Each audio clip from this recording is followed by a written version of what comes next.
जिंदाबाद, शकुंतला गुप्ता जिंदाबाद, राम शरण गुप्ता।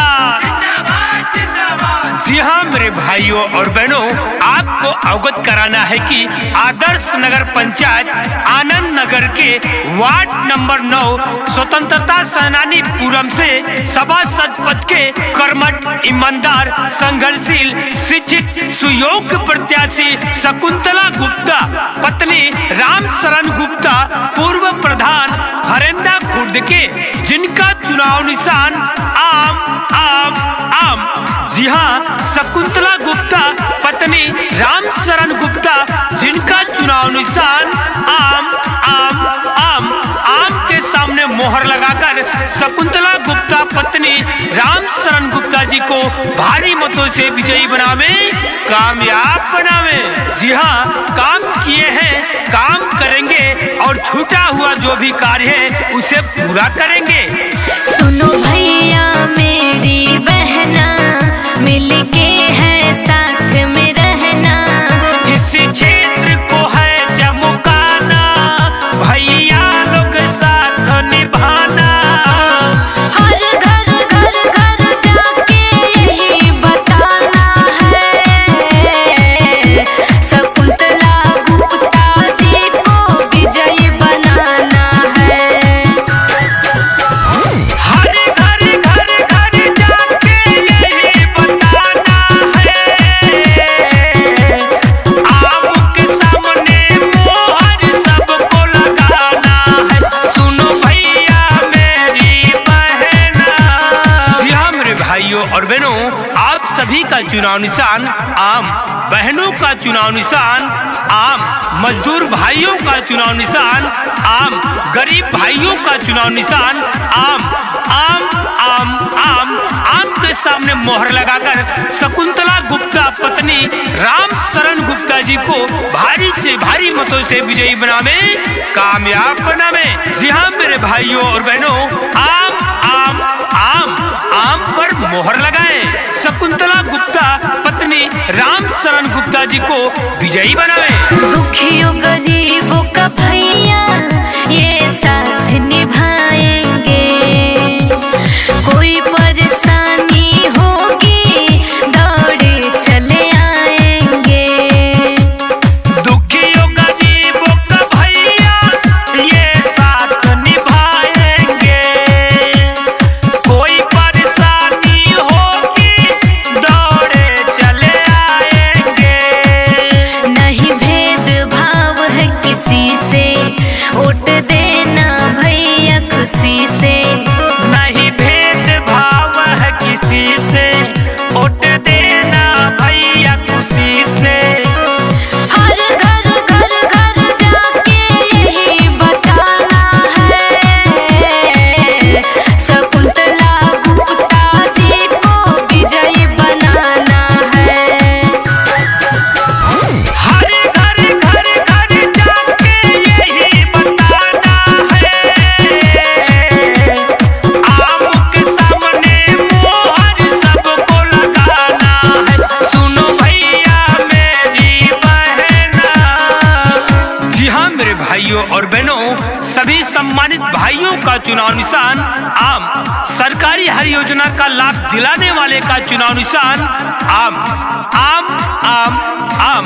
वार्ड नंबर 9 को सुंदर और स्वच्छ बनाने का चुनाव निशान आम, वार्ड नंबर के जनता वासियों का चुनाव निशान आम। आम के सामने मोहर लगाना है, शकुंतला गुप्ता जी को भारी मतों से विजयी बनाना है। हर घर तक हर सुविधा भैया पहुँचाएंगे, कोई परेशानी होगी दौड़े चले आएंगे। हर घर तक हर सुविधा भैया पहुँचाएंगे, वृद्धा विधवा पेंशन भैया दिलवाएंगे। घर घर तक रोड बनेगा, सबका सम्मान बढ़ेगा।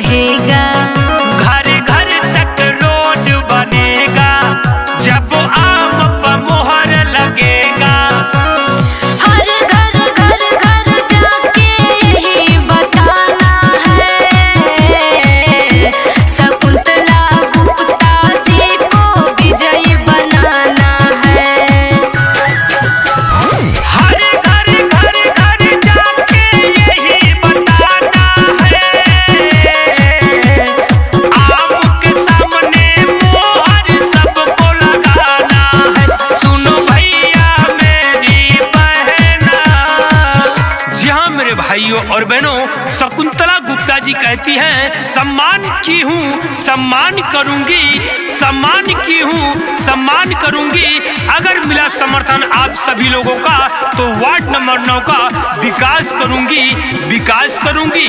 जी हाँ मेरे भाइयों और बहनों, वार्ड नंबर 9 को सुंदर और स्वच्छ बनाने के लिए, सरकारी हर योजना का लाभ पाने के लिए आम के सामने मोहर लगाएं। शकुंतला गुप्ता पत्नी राम शरण गुप्ता जी को भारी मतों से विजयी बनावे।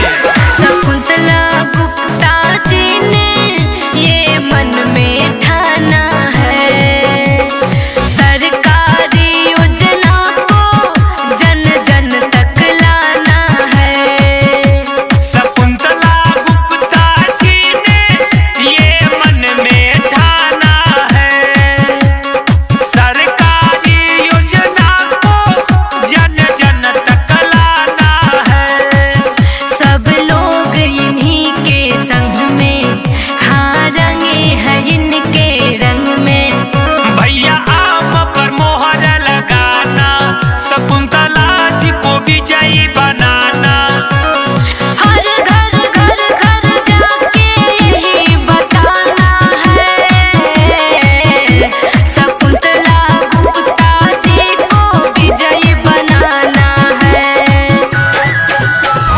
हर घर घर घर जाके यही बताना है, आम के सामने मोहर सबको लगाना है। सुनो भैया मेरी बहना।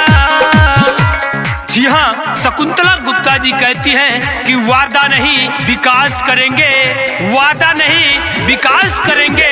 हिंदू हो चाहे मुसलमान, सबका सम्मान करेंगे, सबका सम्मान करेंगे।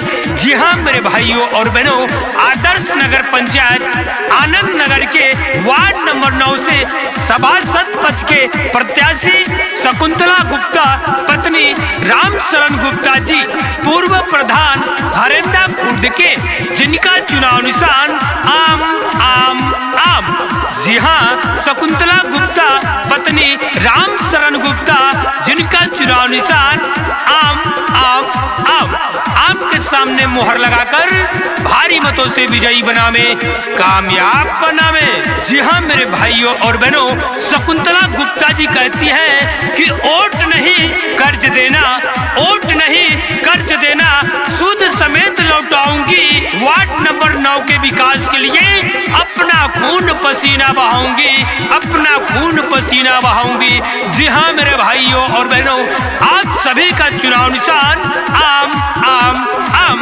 आपके सामने मोहर लगाकर शकुंतला गुप्ता पत्नी राम शरण गुप्ता जी को भारी से भारी मतों से विजयी बनावे, कामयाब बनावे।